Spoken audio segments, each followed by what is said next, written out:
Hey folks, RiggerM71 here. Recently, I decided I wanted another microphone. It sounds like the most innocent of decisions, right? There are plenty on the market to choose from, in a variety of types and price points. However, what should have been a fairly simple process turned into a nightmare of horrific proportions. Fortunately, I was rescued from permanent insanity by a most unlikely savior, the Samson Meteor Mic.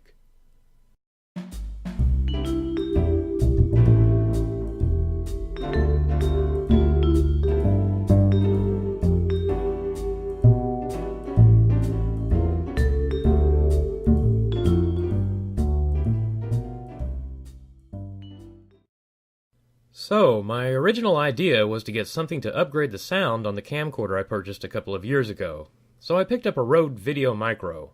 Rode is a reputable company, and the Video Micro is an entry-level mic that wouldn't force me to sell any major organs to obtain.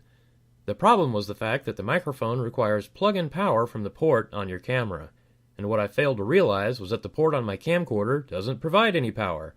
It's strictly audio in. I'm not really angry with Rode, it's probably an excellent mic. However, I am a bit annoyed with Canon for not providing clear information about their mic port.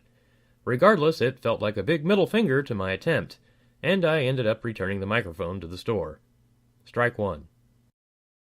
Although there are a variety of other options for powered microphones that would probably work on my camcorder, I decided to change my method of attack and just go for a USB mic that I could use on my PC.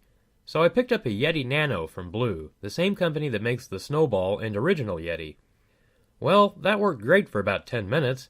After that, something happened that completely disabled my computer. It was so bad that it wouldn't even let me reboot Windows. I was forced to hard reset my system. I did manage to somewhat diagnose what happened, but it didn't matter because I was afraid of plugging it in by that point. So back to the store it went. I know the Yeti series is popular, and I'm sure there are plenty of people that have had good luck with them, but I officially hate the damn things now, or at least the Nano. Strike two.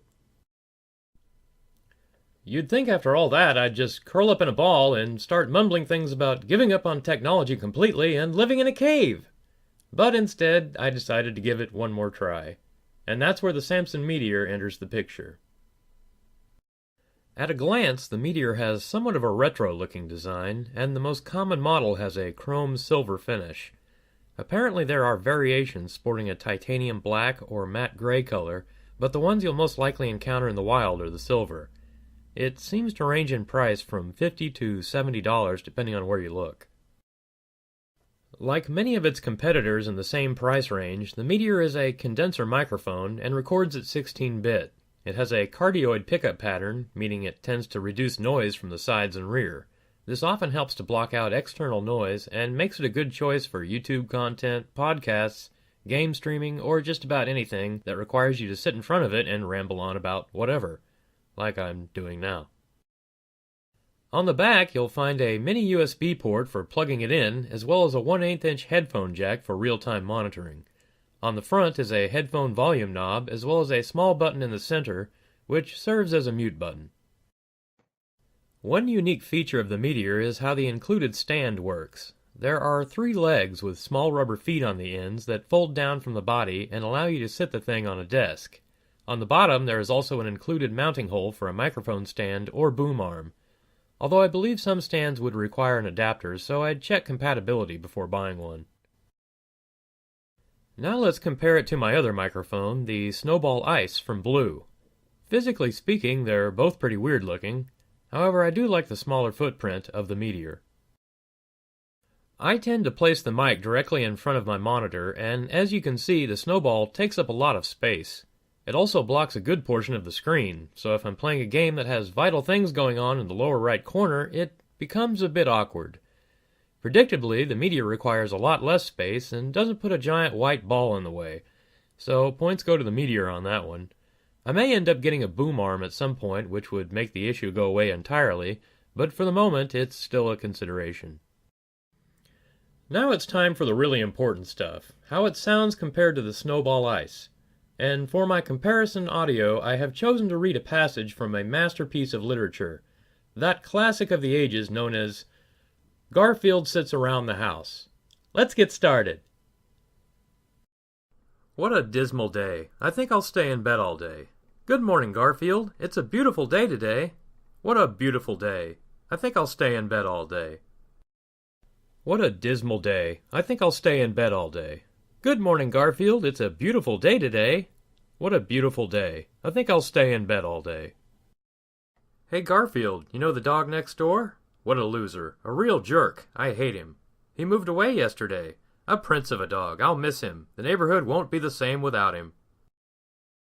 Hey, Garfield, you know the dog next door? What a loser. A real jerk. I hate him. He moved away yesterday. A prince of a dog. I'll miss him. The neighborhood won't be the same without him. To my ears, at least, the Meteor seems to have a bit more bass and volume, while the Snowball seems to have less bass, but a really clear output, if that makes sense. Neither one sounds particularly better to me, but they are somewhat different. Obviously, results will vary with your computer's setup and use cases, but I think it really boils down to personal preference. Research before you buy, then buy what you like. I realize there are some audio engineers out there that cringe at the thought of anyone using a USB microphone. They will never be as good as an actual recording setup with an XLR mic, preamp, and interface, simply due to the limitations of what you can do over a USB port. And that probably is a valid point. However, for those of us with neither the money or the space, I still think these microphones are valid choices, and the Meteor mic appears to be a solid one. It's inexpensive, small, and sounds pretty good to me.